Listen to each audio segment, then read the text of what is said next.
Test है क्या? कैसे यूपीएससी जांचता है आपके व्यक्तित्व को कि आप एक IAS, IPS, Indian foreign service, revenue service जैसी इंपॉर्टेंट सर्विसेज के लिए लायक है भी या नहीं?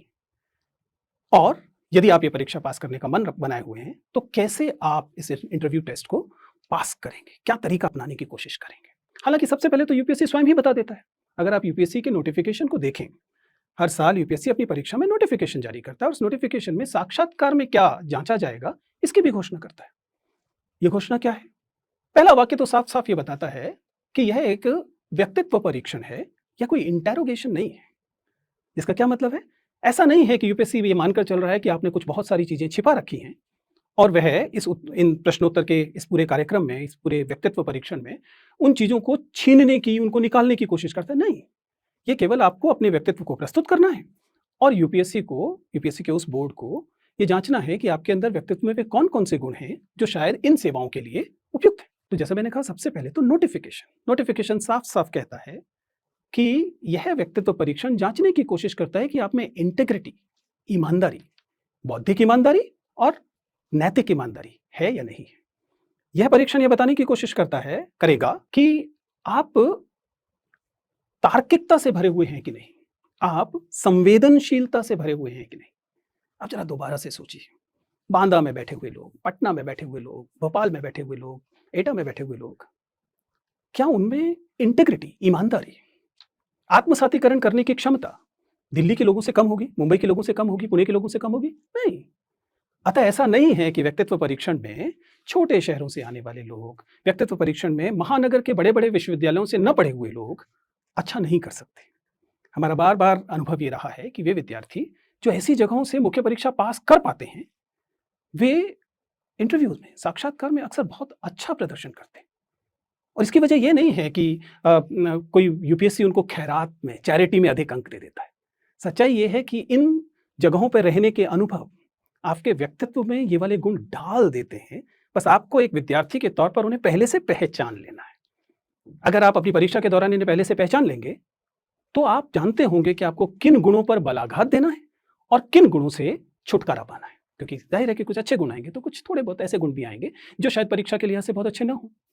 तो दरअसल हम व्यक्तित्व परीक्षण में इन्हीं गुणों को पहचानने की कोशिश करते हैं। कैसे करते हैं? मैं एक बहुत आसान सा जंतर आपको देना चाहता हूं। आप इस बात को समझिए कि जब आप किसी बोर्ड के अंदर जाते हैं, और ये यूं मैं बात कर रहा हूं यूपीएससी साक्षात्कार की, लेकिन ये किसी भी साक्षात्कार पर लागू होता है, तो आप उससे पहले अपनी एक लिखित जानकारी भेजते हैं। यूपीएससी के मामले में इसे डैफ, डिटेल्ड एप्लीकेशन फॉर्म कहा जाता है। ये डिटेल्ड एप्लीकेशन फॉर्म आपकी पूरी के पूरी जीवन की यात्रा होता है। इसमें आपको लिखना होता है कि आपका जन्म कहाँ हुआ। जैसे मैंने बताया कि मेरा जन्म दिल्ली की एक अनधिकृत बस्ती में हुआ।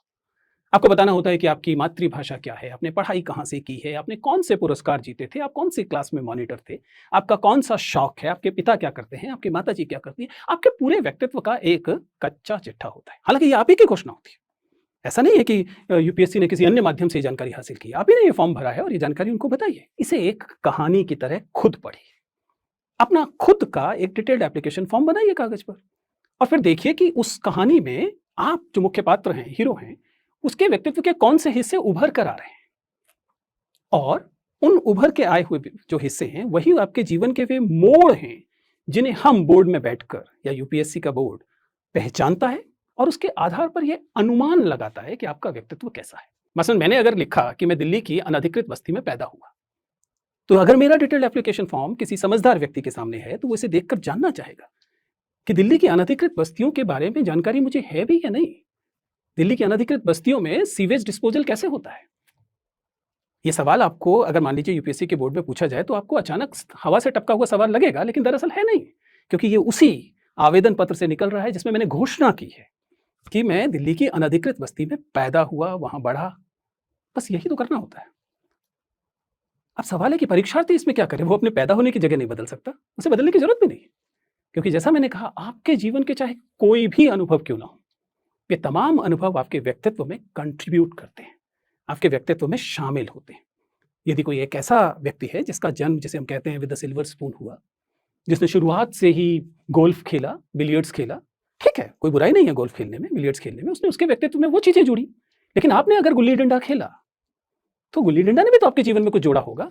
और यही दरअसल हम यूपीएससी बोर्ड में जानने की कोशिश करते हैं। ये एक के बेहतर और दूसरे के कम बेहतर होने का परीक्षण है ही नहीं। ये तो आपके व्यक्तित्व में जो ईमानदारी से आपने कहा है, उस ईमानदारी की जांच पर है, जो यहाँ की जाती है। इसलिए जो पहली सलाह मैं अक्सर परीक्षार्थियों को देता हूँ, वो ये है कि किसी भी कीमत पर फेक व्यक्तित्व मत दिखाइए, नकली घोषणाएं मत कीजिए। दूसरा, अपने जीवन के, अपने व्यक्तित्व को ढकिए मत। Let the board peep into your personality. Board को अपने व्यक्तित्व में झांकने का मौका दीजिए, क्योंकि आपके व्यक्तित्व में ऐसा कुछ नहीं है जिसके लिए आपको शर्मिंदा होने की जरूरत है।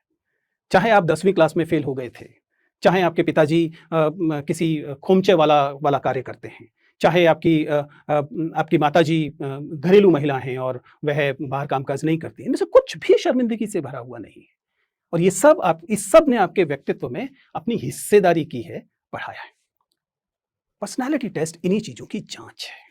तो पहला सूत्र यह है कि अपनी पर्सनालिटी को नकली मत बनाइए, जो है उसे ईमानदारी से सामने रखिए। अब अगला सवाल यह है कि सामान्यतः उस तनाव की सेटिंग में, जब आप एक बड़े से कमरे में भेज दिए गए हैं और आपके सामने बैठा हुआ व्यक्ति ऐसा व्यक्ति है जिसकी उम्र 60-65 साल है, जिसने अपने पूरा करियर एक बड़े अधिकारी के तौर पर या एक पुलिस अधिकारी के तौर पर या एक सेना अधिकारी के तौर पर या एक एकेडमिक व्यक्ति के तौर पर बिता लिया है, उसकी ध्यान से देखती आंखों से आप परेशान न हो, तनाव में न आ जाएं, एक खुशमिजाज, एक अच्छे, तार्किक, संवेदनशील व्यक्ति की तरह अपने आप को दिखा पाएं, इसके लिए आपको क्या करना चाहिए? मेरी सलाह बहुत साधारण है। मैं आपसे इस समय बात कर रहा हूं। आपसे बात करते समय मैं भी चिल्ला सकता था, चीख सकता था।